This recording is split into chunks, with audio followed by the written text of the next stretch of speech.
I'm making this video against the sound advice of my tertiary care provider. If you feel as if you are easily influenced by what you see on television and or the internet, you may want to consider not watching this video past this point. However, should you choose to watch this video past this point, understand that was your personal choice and you are responsible for the images and the story you may or may not see and or hear in this video. Some of these images, once seen, if they are seen, cannot be unseen. If you are still here, that's because you made that choice. And a last warning is that any amount of time spent watching this video past this point is time you will never, ever, ever get back. So, what you're looking at right here is the aftermath of yet another potential Bigfoot Sasquatch attack. However, this is no ordinary potential Bigfoot Sasquatch attack, as this potential attack came 1 year to the date of the very first potential Bigfoot Sasquatch attack we had here on our homestead. As you can see, an entire pile of firewood, which my beautiful bride, dearly, aka Giggly Girl, and myself and our son diligently worked together to stack last night, was entirely knocked down. But there's more. We're going to go up here and investigate and see the evidence, and perhaps more.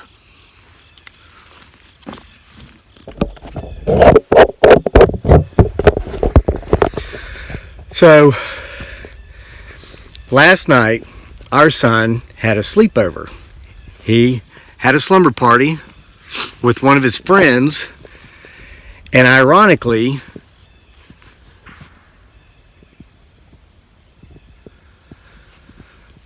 this is how I remember the date so well. Last year, when he had his slumber party with the same friend, birthdays don't change, and I went back and checked the video. The video that I'm referencing here was uploaded October 8th, 2018, and as of right now, it's October 6th. So, it was a couple days before is when we had the drone incident, but it was the night of the birthday party that my beautiful bride dearly and I couldn't sleep because honestly it was our son's first time to spend the night away from home, and he's since done it several times. And but not could we just not sleep because our son wasn't with us for the first time, but also because of the banging on the side of the house, the growls, and firewood piles in different places last year being disturbed. Yesterday, during the day, I noticed my cat, Cleopatra, who came running into the house last night. She likes to stay outside at night, but she came running into the house last night and has been under the bed ever since, was sitting on top of that very firewood pile that I just showed you was knocked down at some point in the middle of the night, staring off into the woods. And I would come out to call her, to try to get her to come in and to feed her, and she just wouldn't listen to me. She just kept staring into the woods. And it was so similar to what happened a year ago to the day. So here's what I think's going on. We have reason to believe that this time last year, some potentially very large bipedal primate type entities were coming through this area as they were on their fall migratory route heading south for the winter. We're in Virginia, Central Virginia. And I used to sit up here in my field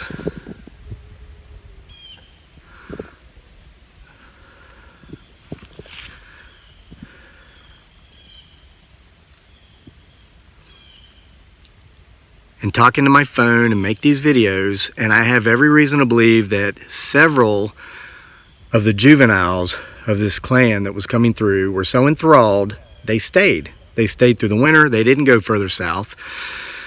They didn't go to Florida and Louisiana and be accused of being skunk apes. They stayed here in Virginia. Well, I think Daddy's back. And I think Daddy's not so happy that the juveniles stuck around, and it appears as if they may want to stay here this year through the winter. I think they call this place home now. So anyway, as you know, if you've been following our channel, yeah, I get my 6. What's that mean, people? What's that mean? It means look behind me. So they knocked down the firewood pile, but it's more than just that. I think they're sending a message that they don't want me coming around and the communication is over. And here's what I mean by this. Right here, you see 2 stumps, 2 logs. Those are 2 firewood rounds. I set those there almost a year ago, and I would often sit there, listen for communications, tree knocks, start these videos, and then walk off into the woods. Well, look what was here this morning.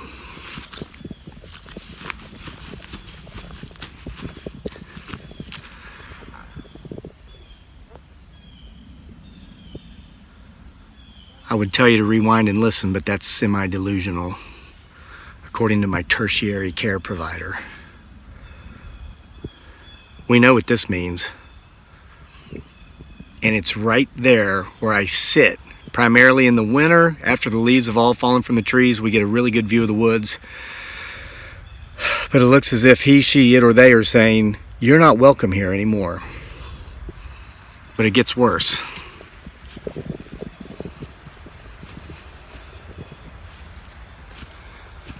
Here is my secondary point of entrance into this forest. Okay, you've probably seen all of these in the past. Bam! Bam! And I know a lot of folks say, yeah, trees fall. Trees fall in the woods. You ever think about that? Yeah, I do. But you know what doesn't fall in the woods? Seasoned, aged, near rotten locust fence posts don't fall and land in the shape of X's at your secondary entrance into the woods behind your home.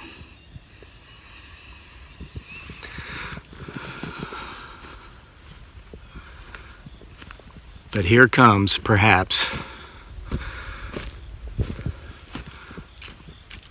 the most frightening form of evidence that he, she, it, or they have decided to cancel any and all forms of communication. See this giant red oak tree? You see that? It's a receiver for the ultimate contraption.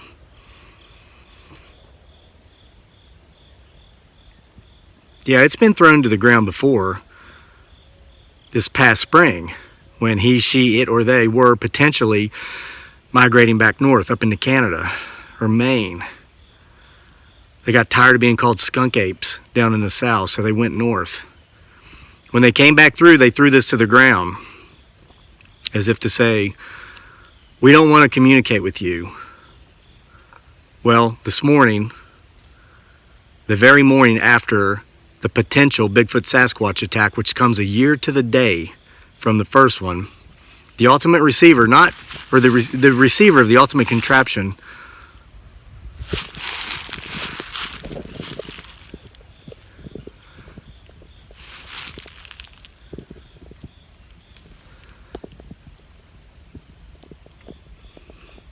it's not just thrown to the ground.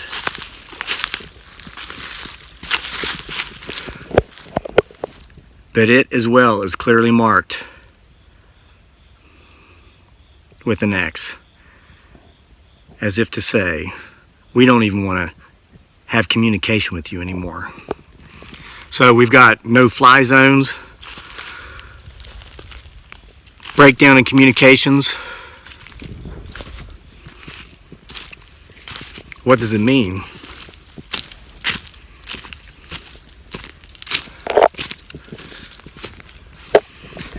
they've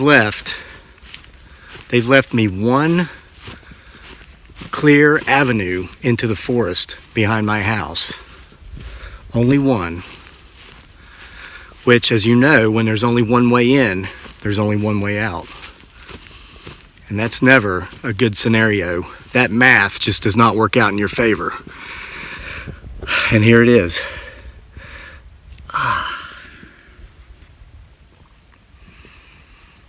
This is our gifting tree. And this is the only avenue of approach they've left for me. Which means that's the only way I can get out of there if I decide to pursue this any further. Again, against the supposed sound advice of my tertiary care provider.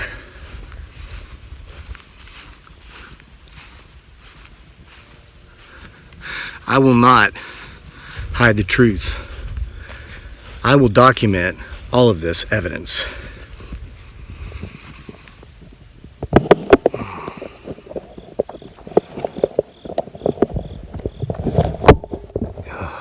Sorry.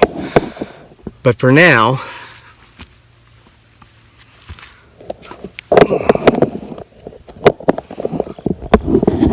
I need a better tripod.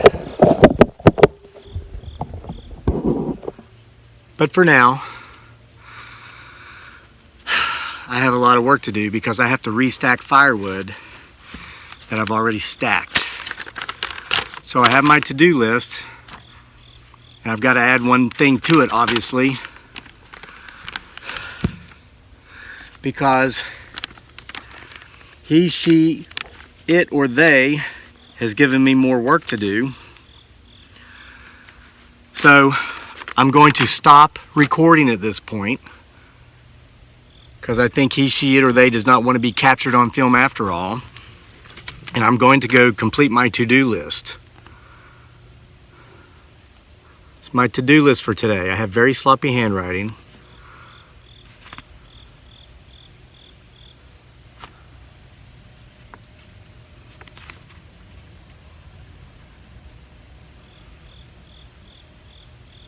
So I have all these things I have to do, and I've got to go get them done because they're not going to do themselves.